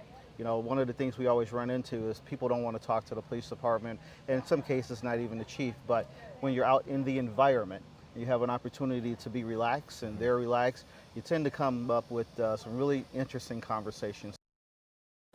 So if you missed the event this afternoon, don't worry. Trooper Steve was there and streamed the entire thing. He talked about the importance of community events and the relationships between first responders and the neighborhoods they serve. The link to this story and other Trooper Steve on Patrol segments are on clickorlando.com. Hit the road with Trooper Steve on patrol weekday mornings at 10, live on News 6 Plus, your streaming app for your smart TV, or clickorlando.com. Well, a life-changing surgery being done right here in Florida. Tonight, we hear the incredible and emotional story of a mom and her child. The spinal cord injury that can be caught in utero with a breakthrough surgery that's coming up. Also honoring the best in the arts community, who the president has handpicked to be celebrated at this year's Kennedy Center Honors.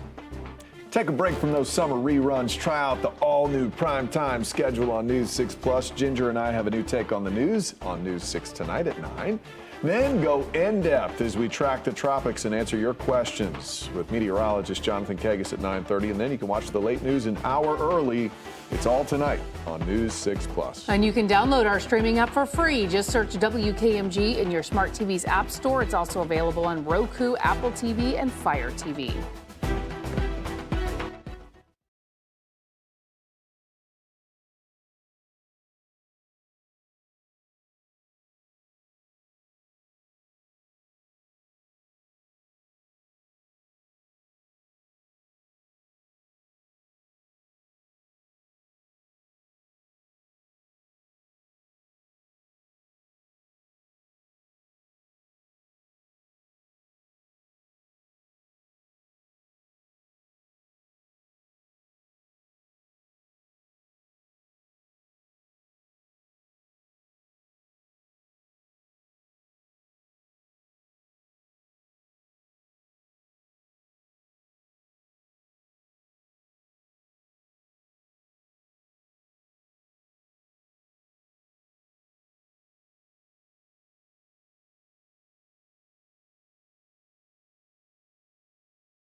Welcome back. Time to get a check of your weather. There are some storms out there. Jonathan Kagis. There are, yeah, a lot of lightning with these guys as well, as typical this time of the year.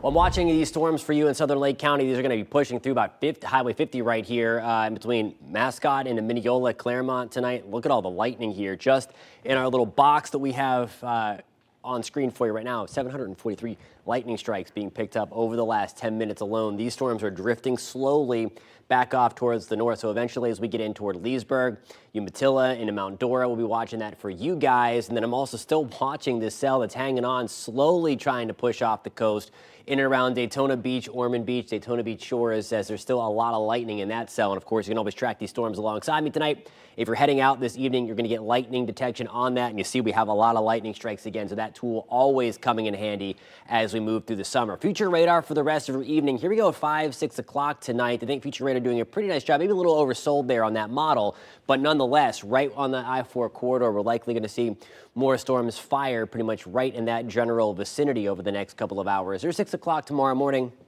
Be on the lookout for a few stray downpours right along the I-75 corridor. Most of us are going to have a dry morning commute in, but we are going to shift things up a little bit in terms of the storm motion. Everything kind of fires up off the west, the Gulf Coast, and then pushes east across the peninsula. So there is 1 o'clock in your afternoon, a couple of thunderstorms try to fire up, and then watch what happens.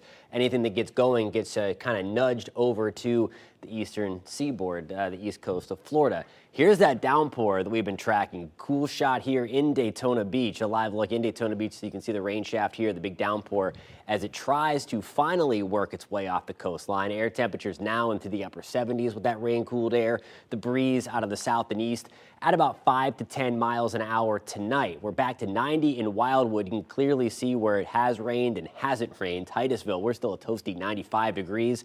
New Smyrna, we're at 90 just up the road, though, in Daytona, and in Palm Coast, we're in the mid to upper 70s. Now here's a look at tomorrow.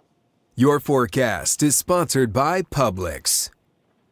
We're back to the mid to even upper 90s. A little extra heat coming to close out the work week. We're in Groveland at 95 tomorrow. Good evening in Holopah. We're also at 95. Cocoa Beach tomorrow.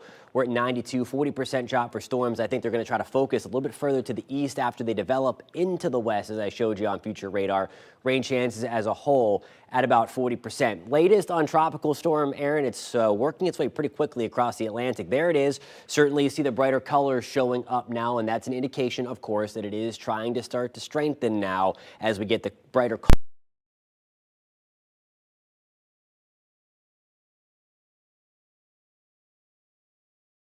Heading towards the northeast side of the Caribbean.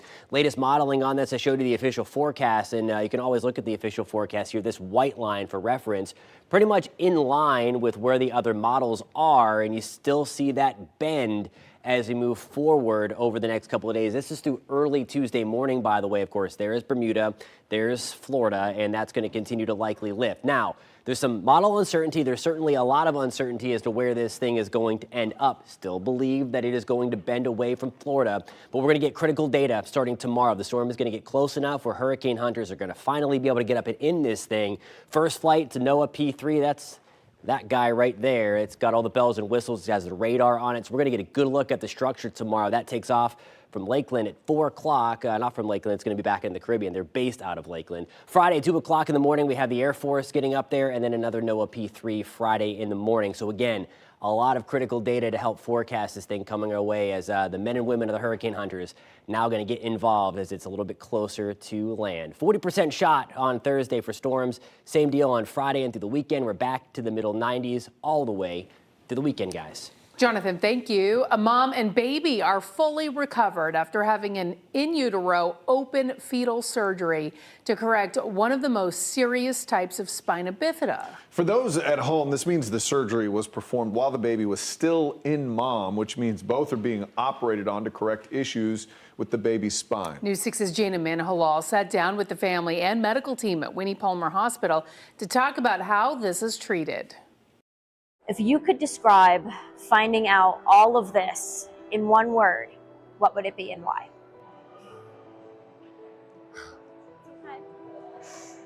For us, it would probably be lucky because we found it early and we found his team to help him.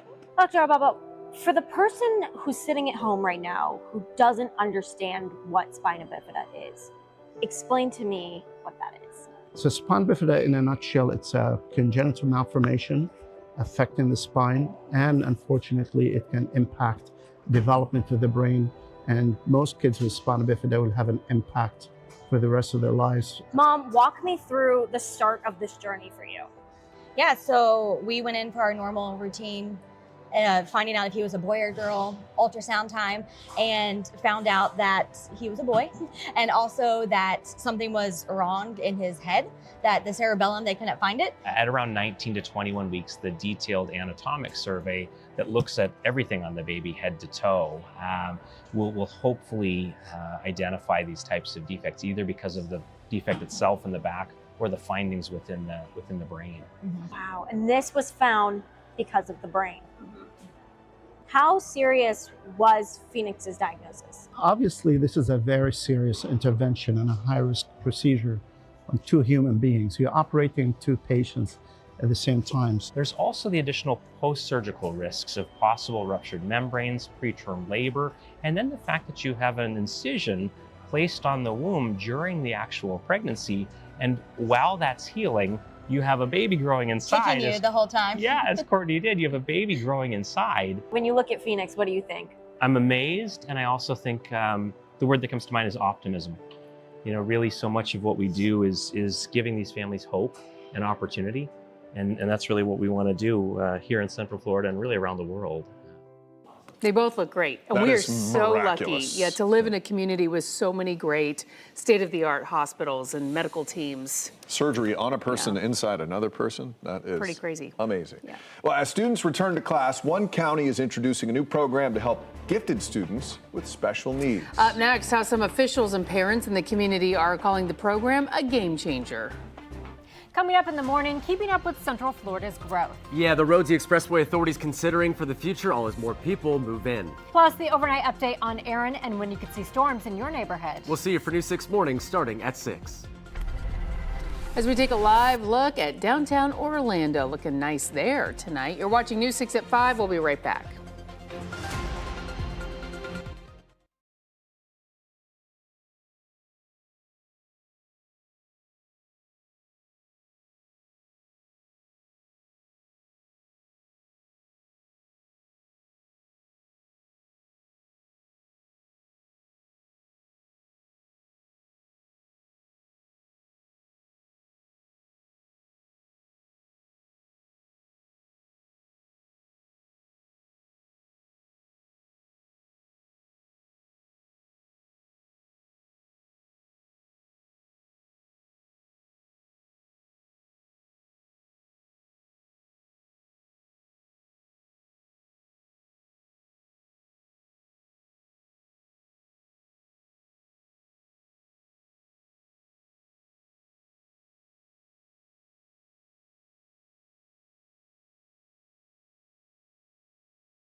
Bring a Major League Baseball team to Orlando said it is getting close to another big financial milestone. Leaders with the Orlando Dreamers say they have locked in debt financing for a team purchase. It brings total funding to nearly $2 billion, plus another $1 billion for a new stadium. Team leaders call it the final piece to land a franchise. Right now, Orlando is the largest U.S. market without an MLB team. Well, honoring the best of the arts. Earlier today, President Donald Trump announcing this year's Kennedy Center honorees. The annual event honors the best of music, art, dance, and acting. So who made the list this year? Country music superstar George Strait, British Broadway actor Michael Crawford, actor Sylvester Stallone, disco singer Gloria Gaynor, and Kiss. The ceremony is expected to take place sometime this year, most likely in December. Crews are back to work at the future site of Health First Cape Canaveral Hospital. In June, construction stopped when a crane collapsed, killing 2 workers. The $410 million hospital is off State Road 520 on Merritt Island. A hospital spokesperson tells our news partners at Florida Today the project is still on track to open by mid-2027. The new 120-bed hospital will replace the existing facility in Cocoa Beach and is being built to withstand Category 4 hurricanes. As the new school year kicks off, there are some big changes happening in Osceola County. The district is consolidating exceptional student education services for children with special needs. So this means many ESE students will be placed in general classrooms. Some parents have criticized the move. Your Osceola community correspondent Laverne McGee explains why the county says this will be good for students. They might have an additional cognitive disability. When the school bell rings this new school year, kids in exceptional students education will see changes. Osceola County School District's deputy superintendent says they're trying to address the learning challenges of all students. That's why they're now putting many of their ESE students in general classrooms. They used to be in separate classes. Dr. Renee Clayton says this will be a good learning experience for all students. They will have exposure and opportunities to work together and understand each other better and be more accepting of one another. Discussions for having all different types of students in the same classes was started a few years ago and is now being implemented. It is not for financial reasons at all. It is decided because we have challenges with making sure that we have enough people that are fully certified, providing the highest quality services and having the greatest outcomes for our students. There are about 13,000 ESE students who will be affected. However, there will be a few schools set up for those with the most severe challenges. Your Osceola County community correspondent Laverne McGee, News 6. Coming up, all new on News 6 at 6, a child with special needs left at the wrong bus stop on the second day of school. We're digging into what went wrong. And we're continuing to follow that breaking news out of Merritt Island, where a crane toppled over onto a home. What we're learning about the moments leading up to that collapse. And here's a live look at downtown Orlando from our Light Orlando Delivering Hope camera. You're watching News 6. We'll be right back.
Streaming on clickorlando.com and broadcasting live, you're watching News 6 at 6 p.m.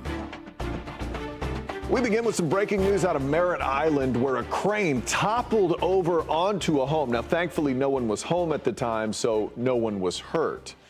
This all unfolded on Mackerel Avenue near Audubon Elementary School. News 6 anchor Eric Von Anken is live in front of that home for us tonight. So, Eric, walk us through how something like this could happen.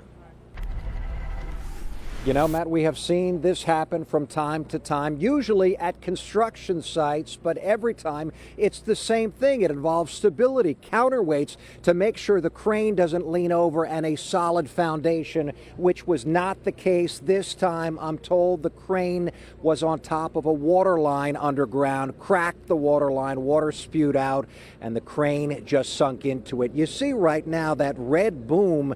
So that's a separate crane, a second one that they brought in to try now and very slowly, very carefully lift that boom up off the house. The homeowner, as we said, was not home, but he was right outside. I was outside the house in the driveway, sitting on my golf cart, watching this screwed up operation happen. I watched it all Thank happen. goodness he was outside because that crane landed in our house right where we sat.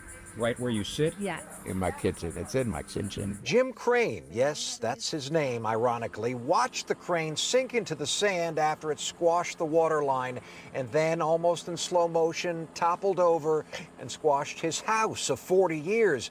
He says he told the operator in the first place this was a bad idea. I questioned it from day one. I'm not a crane operator, but I got some common sense knowing that you're not going to stretch a boom out there 250 or 300 feet and pick up a 1,000-pound pole and bring it across my house. A manager for Big Iron International, that's the crane company based in Orlando, told me over the phone the operator is experienced. He's been doing this for 20 years and did as he was supposed to this time. Called to have the underground utility lines located, deployed the stabilizing jacks known as outriggers, and even got out of the crane and warned everybody around to run as it was falling over. He says the operator had no idea the water line ran right underneath where he had set up the crane. How bad is it? It's bad. It's bad. In the front room where the crane hit, you can actually see the outside. It's completely demolished. Guest bathroom gone. All the trusses are broke. The ceiling is down on the floor. The crane is in my house. And a deputy just pulled some crime scene tape behind me, which gives me a good indication they're getting pretty close to using that other crane boom to now slowly try and lift the boom off the roof. In fact, you can see some sparks to me that looks like welding going on, or maybe they're trying to cut part of the boom open, take some weight off it, at least maybe where that crack is. So homeowners are very excited to get the crane lifted because that means they'll get their water back on in this neighborhood. What were they doing with this crane in the first place? I'm told trying to put a new utility pole in between two houses. So somewhere on some part of this block, it had to get lifted over a house, obviously this house. Who should have found that water line? That remains to be seen. We will continue to ask questions. For now, live in Merritt Island, Eric Von Anken, News 6. Oh, you just feel for that family. Eric Von Anken, thank you for the update. We appreciate it. You can be among the first to get updates on breaking news stories like this one by downloading our free News 6 app and turning on breaking news alerts. Just search WKMG in your app store. New at 6 now. Imagine this. You're waiting for your kid after school at the bus stop. The bus pulls off, but your child doesn't get off the bus. It's one of those scenarios described as a parent's worst nightmare, but one of our neighbors in Osceola County actually lived it. News 6's Mike Valenti spoke to the mom of that child with special needs as he explains the situation of now the subject of an internal investigation. This is the bus stop that 9-year-old Noah Johnson Richardson was supposed to get off at Tuesday, but he did not. And now the Osceola County School District is investigating what happened and why. I asked her, I said, my kid didn't get off the bus. Where's my kid? And she said, well, who's your kid? And I said, Noah Johnson Richardson. And she said, he probably got off at the other stop. I was not aware that there was another stop. The other stop, where LaQuisha Johnson's son was dropped off, was about 10 minutes away. And what you just heard is a conversation she claims she had with the bus attendant when LaQuisha noticed the doors were closing without Noah stepping off the bus. That attendant didn't even know who my kid was. His second day at a new school, Noah comes with an IEP, or Individualized Education Program, and he requires certain accommodations, like having a bus aide ensure he gets off at the right stop. But Noah says when he saw kids get off at a stop he recognized as his neighborhood, he followed. They let me off. They didn't say anything. I just got off, and I just waited until Mom came. LaQuisha says about 30 minutes went by before she was reunited with Noah, with the help from law enforcement and other concerned parents. The district has since removed the attendant from that route. A district spokesperson says the district is taking this investigation very seriously, and that a member of the district leadership team, as well as someone from the transportation department, spoke to LaQuisha Johnson. Now, pending the outcome of the investigation, the district spokesperson adds, we will take necessary actions and make any changes needed to further ensure student safety. In Osceola County, Mike Valenti, News 6. Traffic alert for you right now. This is in Marion County. Officials tell us all northbound lanes are closed after State Route 40 there, in that area there. They tell us this is due to a crash. All traffic being asked to merge off at exit 352, then turn around, head west. It's a big mess here. No word on how much longer it will be closed, but you can see it doesn't look like it's opening up anytime soon. Take a live look over Daytona Beach tonight. Now you can see some rain in the distance there. Let's get you over to our meteorologist, Jonathan Kagas. We are seeing some storms in spots. In spots, yeah, that's a good way to put it. It's not everywhere tonight. We were talking about this yesterday, but we are watching these guys march through Lake County, also, of course, in Volusia County, where we just took a live look. Here is our downpour and thunderstorm that we were watching for you guys in and around Claremont, Mineola. It's now drifted back off towards the north and east.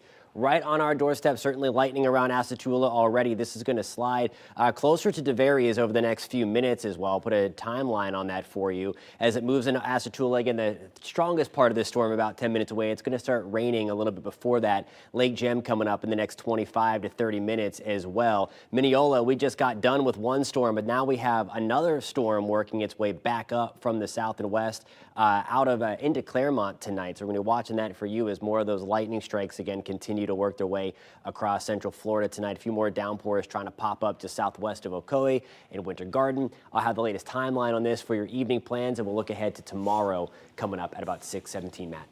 Jonathan, thank you. Only on 6 now, your Osceola County community correspondent sitting down with the sheriff who revealed to her he expects more charges for people in his own office. It comes 2 weeks after 2 Osceola County Sheriff's employees were arrested, and as the former sheriff faces criminal charges. Laverne McGee spoke with the new sheriff one-on-one today. It's a conversation you'll see only on 6.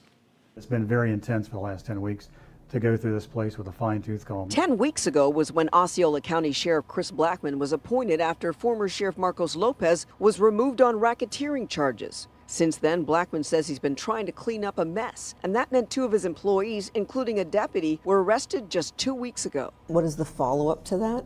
And do you see any more changes like that coming? We're digging. I had the internal affairs section go through everything for the last 4 years and 5 months, which was under the Lopez administration, and had them brief me out on every case that they thought I needed to know about. And they brought me a stack, and we went over the cases through. Some stuff is already over with, but it's stuff that I need to know that occurred here before. So we have that. We've looked at that. There's some additional stuff from there that we've discovered since then that we're going to make some more charges on some more people. Would those people be deputies? Could be. Could be civilians. I don't want to go into that, but yes. And several audits are underway. You know, the financial audit's underway. We've got that going. We've got the evidence property audit that's underway to make sure the 200,000 pieces of evidence we have on hand are all here. We've already done a cursory check, spot check, and they're here. But FDLE is assisting us with that and looking forward to the results of all those, and so we can give more answers to the public. Aside from cleaning house, there are positions to fill. The office currently has 42 vacancies. I think now, looking forward, we're actually going to get back to being a law enforcement agency and I can stop policing the police. Your Osceola County community correspondent Laverne McGee, News 6. Charges have been filed 7 months after a young boy was attacked and killed by 2 loose dogs. Today, the Brevard State Attorney and Volusia Sheriff Mike Chitwood announced the owner of one of the dogs, Amanda Franco, is facing a second-degree misdemeanor under the Dangerous Dogs Act. This was the only charge applicable to this case, they tell us, because the dogs were never reported as dangerous before that deadly attack. There were 0 911 calls. There were 0 reports filed with the sheriff's office. There were 0 reports filed with animal control. When we went out and did interviews, everybody told us all these stories. He can't use that. So this is a case where I would implore people to contact your elected representatives in the House and the State House and the State Senate and tell them something needs to be done. That Michael, his life was more than a misdemeanor of the second degree. You'll remember that dangerous dog law was recently amended with stiffer punishments and strict requirements, including the immediate confiscation of dogs that are involved in violent incidents and a hefty insurance requirement. But it's not retroactive. That law went into effect in July. This case was handed off from the state attorney in Volusia to the state attorney in District 18, which is Brevard and Seminole, due to a conflict of interest with the Volusia State Attorney's Office. We're told the trial will be held in Volusia County, though. Rodents chewing through engines are leading to costly repairs and frustration for drivers. Something needs to be done. This is just not appropriate. One woman struggled to get her new truck fixed reveals a larger problem. I'm News 6 investigator Lewis Bold, and I'll have the story tonight on News 6. This portion of the news is sponsored by Advent Health, helping the communities we serve to feel whole.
I want to give you a reminder here, I-75 northbound. I don't want you to get out the door without knowing this. It is shut down after State Route 40 there due to a crash. Southbound is slowly moving. I mean, you really wouldn't want to be on either one of these. We're working to figure out how long this will be closed, but we just haven't gotten that answered yet. Everybody who drives should hear this one. Rodents chewing through engines is leading to costly repairs and really frustrating drivers. One woman struggled to get her new truck fixed, reveals a bigger problem, including warranty limitations and insurance hurdles. News 6 investigator Louis Bolden uncovers what you need to know to protect your car and your wallet. And this has to be maintained all the time. It's hideous. New truck, all this mess in it. It's now a daily routine for Christine Moss. Spraying rodent repellent under the hood of her 2023 Ford F-150, along with rat poison and mothballs. The mothballs are down beside the battery. After she says rodents chewed through her wiring and almost everything under the hood. We had fuel pump, we had all our pumps, all our filters, everything was eaten through. She says when she started the vehicle, she immediately knew there was a problem. I heard this bang, bang, bang, and the car was stuttering like it didn't want to go. So the air went off, all the systems started going down, dashboard lit up. Under warranty, Christine thought the dealership would handle it, but she was told rodent damage isn't covered. She says what followed was weeks of frustration between the dealership and her insurance company, leaving her without a vehicle for a month. Something needs to be done. This is just not appropriate. All these new vehicles have this wiring. The wiring in many newer vehicles is made with soy-based materials that some believe attract rodents. It's cheaper and environmentally friendly, but it can also be a magnet for damage. The total cost for Moss's repairs, more than $6,000. Insurance eventually covered it, but she still had to pay her $1,000 deductible. That's not okay. Moss isn't alone. News 6 has learned in the past both Toyota and Honda were hit with class action lawsuits due to masses of angry customers who had to pay for rodent repairs. But the lawsuits were eventually dismissed, some because it couldn't be proven the soy is what was attracting the animals. The car maker still used the wiring. Well, the soy itself is what attracts them, and they can pick up the scent. Steve Alfieri is the general manager at Russell Automotive in Apopka. And there's many times we've opened hoods and found actual living animals under the hood with babies in the nest. He says any vehicle parked outside for an extended period of time is susceptible to animals getting under the hood, whether you have soy wiring or not. They don't necessarily go after the wires. They go after the hard plastics. They eat the hood insulation down to make nests. Alfieri showed us an example of bite marks on insulation under the hood. Meantime, owners like Moss are left to fight for coverage while protecting their vehicles. It's an added expense, and it's up to me, the vehicle owner, to protect myself. Especially if you park outside, be aware rodent damage is real and costly. Check your vehicle regularly and talk to your insurance about coverage options. I'm Louis Bolden, News 6. So Ford sent us a statement this evening saying biologically based additives are not being used on wiring F-150 harnesses. We asked when they stopped. We have not yet heard back. All right, let's get you over to your weather. I know you're curious about a lot of things in that department right now. Our meteorologist, Jonathan Kagas, he's got local storms. Yeah. He's looking at the tropics. What's going on, Jonathan? 'Tis the season, of course. Unfortunately, we do have those thunderstorms, loud ones around Asatula tonight. This one slid out of Claremont. The good news is Claremont round 2, we are going to get some downpours. But the lightning has really fizzled out with that second one. If you're hanging around Claremont, Mineola, Asatula, Montverde, you likely got some lightning detection push alerts from your free News 6 weather app. That continues to slide up closer to Ferndale, likely staying just to the west of you guys. Orange Blossom and Asatula, we are getting the heaviest stuff as we speak. Asatula, again, just a couple of minutes away. Also, I've been watching this for the last couple of hours, hanging tight in Volusia County. This one now finally fizzling out as it dives off to the south, right down I-95. New Smyrna Beach, we are likely going to stay on the drier side with this. I'll turn the loop on to show you the progression of this thunderstorm that we've been really watching pretty much go right down A1A and into I-95. Note, one of the big concerns we always have and why I told everybody to get off the beach before. Look at that lightning strike right around Edgewater, miles and miles ahead of that thunderstorm. So again, always be mindful when you can hear the thunder, you're close enough to be struck by lightning. Future radar doing a nice job tonight. It's a little too intense on on that thunderstorm that you see it there, but it got the placement right. Scattered thunderstorms developing closer to I-4 tonight. Those are going to continue to push off to the east a little bit through the evening, just a few of them. They're 6, 7 o'clock on your morning commute tomorrow. Would not be surprised if there are a few stray downpours because we're changing things up tomorrow morning. The breeze coming out of the west. There's 1 o'clock on your Thursday. A few downpours in the mix. That'll help to fire up a few more thunderstorms by the afternoon, with everything moving from west to east tomorrow. Still this awesome shot here as this decaying thunderstorm continues to work its way down. Much smaller now, but you can see the rain shaft off in the distance as this moves south away from Daytona Beach and kind of just stays to the west of us in New Smyrna Beach. But a really cool shot there with the sky cam. Still reporting the thunderstorm at the airport, air temperatures into the upper 70s. Now here's a look at tomorrow. Sponsored by Strata Air Conditioning and Heating. AC emergency, you ought to call Strata. We're back to the mid-90s. Rain chances at 40%. Latest on Tropical Storm Erin. It's certainly looking a little healthier tonight than that was to be expected. Struggling for a little bit and then working its way back off into the western part of the Atlantic, likely sliding back to the North Atlantic. If we can go to Lynx 1, please, that would be extremely helpful so we can show what's going on here with the latest track from Tropical Storm Erin. Temperatures locally going to be back into the 80s. The cone again extending back towards the north and west. You see it there. We're watching it. Yep. I appreciate your honesty with that, my friend, as always. Jamie Sarah, sports director, is here. Orlando City stock is rising. Yeah, you got to buy into these Lions because they are red hot. They're not showing signs of a cool down either. We talked to them today. That's coming up. And News 6 was at ESPN's Wide World of Sports at Disney. So was a Heisman Trophy winner from Florida State, Matt, to talk about a new... Yeah, it's Charlie. Talking about a new college basketball tournament that's coming to town. That's next.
Welcome back to News 6. No Major League Soccer team is sizzling right now Like Orlando City, the Lions return to training feeling good about crushing in-state rival Inter Miami on Sunday.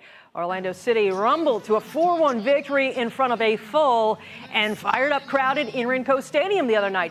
The Lions are in a groove that they do not want disturbed. Their 6-match unbeaten streak includes 5 victories and a 12-goal differential. Orlando City is focused on keeping the momentum this Saturday at home against Kansas City. Kickoffs at 7:30. Everyone was electric today, honestly. Even today and yesterday, guys was electric. I feel like that was a win that we really needed. It definitely boosted morale in the team. Our emotions right now needs to be steady and conscious that there is still a lot of league. That is true. A lot of season to go. Meanwhile, the Orlando Pride visit the Kansas City Current Saturday at 4. That's a match you can watch right here on News 6. The Pride pulled off a trade today. The club sent forward Allie Watt to expansion side Denver for just over $110,000 in allocation money and transfer cash. Watt played a role in helping the Pride win the league championship last season. Now, Denver starts play next year. Watt is a Colorado native, so she's going home. ESPN Wide World of Sports at Disney is home to a brand new college basketball tournament that will feature Bethune-Cookman and Florida A&M. Announced today, the HBCU Hoops Invitational. The tournament will host 4 men's and 4 women's teams from historically black colleges and universities. Former Florida State star Charlie Ward was at Disney for today's announcement. Ward is Florida A&M's first-year head coach, and his team will compete in this tournament. Former NBA player Haywood Workman was also on hand today. The HBCU Hoops Invitational, which includes the Bethune-Cookman women's team, is December 4th through the 7th. It's just another point, data point for us and our young men to be able to showcase their talent as an individual, but more importantly as a team. And we're just grateful for this opportunity. What should be expected is a lot of energy, good competition, and just the experience of coming together as HBCUs. Yeah, I love the concept behind this tournament. It's brand new. It's cool. Year 1. It's at Disney. And I think there's going to be some rivalries brewing here at this tournament. And so it's going to be a lot of fun. Charlie Ward. And it's One Charlie of the best Ward. college athletes of all time. Absolutely. Jamie Say, thank you. More news coming up at 9 o'clock on clickorlando.com and the News 6 Plus app. Have yourself a great night.